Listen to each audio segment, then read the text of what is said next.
Okay, so now that we have our drums mixed and sounding pretty tight with one another, let's go ahead and mix the bass with the drums. And the idea here is to make sure that my bass and especially my kick drum, are really working well together and are not trampling on one another and are in general tight. So this is our main goal here, is to try to get our kick drum and our bass sounding tight with one another. So what we're going to do right now is I'm just going to solo. I go back to my session view. I'm going to solo the bass, or have the bass playing, and the whole drum clip. So my kick track, my clap, and my non-kick, non-clap elements, which you'll remember are compressed. I'm just going to play them together, and we're going to listen to them and hear kind of what we are dealing with right now. So let's listen to it a little bit.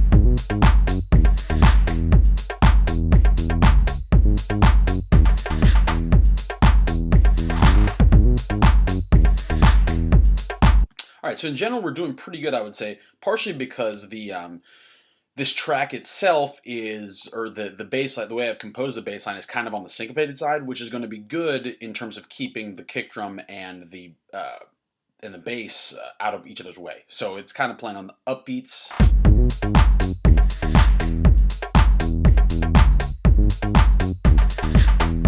Even if you look at it.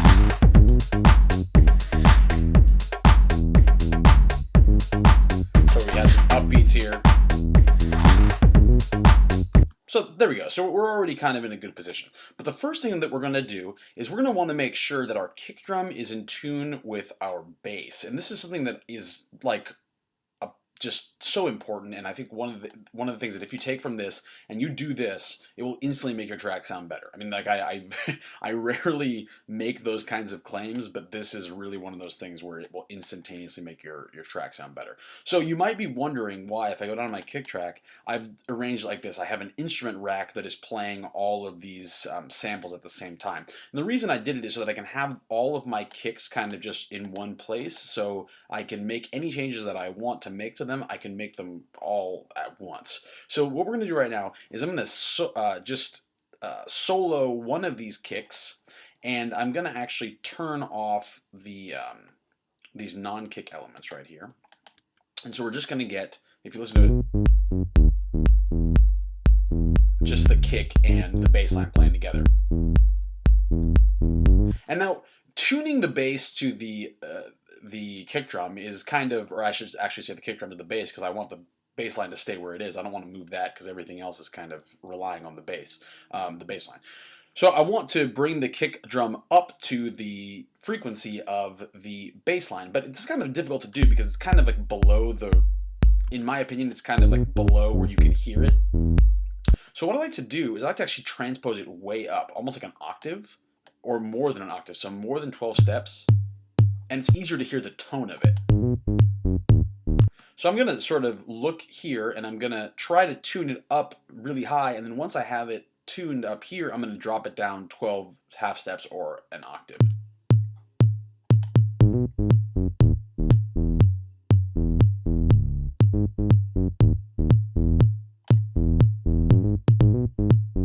So that's a lot better right here at 14. But 14, I mean, this is actually too high. So let's drop that an octave. Remember that an octave is 12 half steps. So 14 minus 12, I'm no math genius, so that should be 2.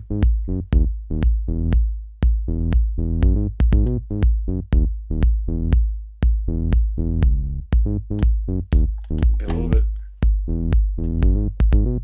So we kind of go back and forth from here. 12, 2 sounded a little bit too high, so let's check at 13.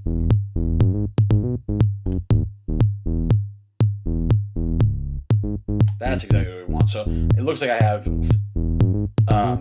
13 half steps here and 29 cents. So I'm just going to go ahead and drop this 12. So once again, subtract 12 from this. Give me 1.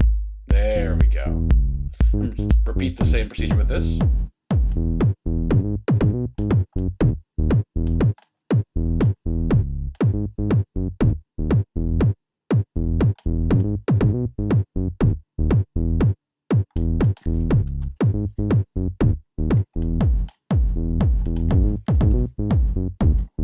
There we go, and then try with a slap here. That sounds pretty good right there, so I'm just going to go ahead and drop this 112. Now let's unsolo these, see if it sounds any better. Now see, to me that sounds a lot better. And it's going to make these kick and the bass lines sound so much better in terms of sitting with one another. And it might seem like a little thing, but really you do notice it quite a bit. So I'm going to introduce the other elements of the drum line real quick, or the drum clip. And see, it just gels so much better now that I have those in tune.